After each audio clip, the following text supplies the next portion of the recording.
The irony is the way you get white people who understand racism only in its individualistic terms to understand it in its institutional terms is through relationships with individuals. So Right. the way people change their minds, and in this case, white Christians changing their minds to be more, savvy about race and racism is Mhm. through relationships. Yeah. So the more contact a white person has with not just the one black friend, it's a Yes. network of relationships, right? That's the challenge.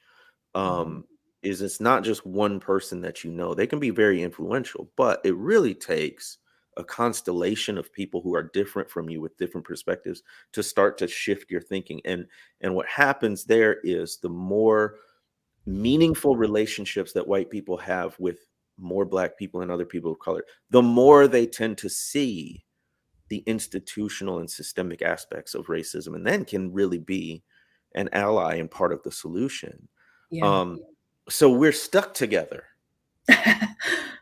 That's why I had to include the R in the arc of racial justice because people, we get aware and we get mad and we want to take action and we say, this relationship stuff isn't working. We just need to change the law, right? It's true enough, but that tends to happen through relationships. Yeah. Yeah. I think Yeah. God set it up that way on purpose. He's like, y'all are gonna have it's like a parent say, locking the kids in the room, say, "You're gonna have to figure out a way to get along." Right. Right. Yeah, that's really true. It's through relationships, which is hard because I have white friends who live in white communities in white towns, like, they can't like, we're long distance friends. They couldn't find a black person to Yeah, be friends yeah, with if they tried. There's no way their church is gonna be multiracial, right, maybe diverse in terms of economic diversity or whatever, but sure. it's gonna be a white church, and so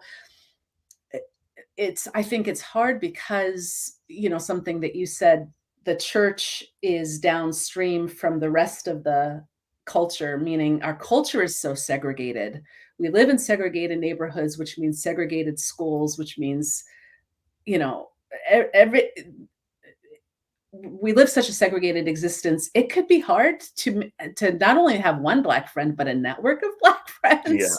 it's impossible. And but Yeah, that's all the fruit of our history. America was segregated, on purpose, right, and we're right. still and we're still living with that. I mean, I tell white people like that's going to be really hard for you to have these relationships because you've literally spent centuries figuring out ways to separate and segregate yourselves from other people. Yeah, And so it's going to take at least as much, if not more work to yeah. put yourself in the way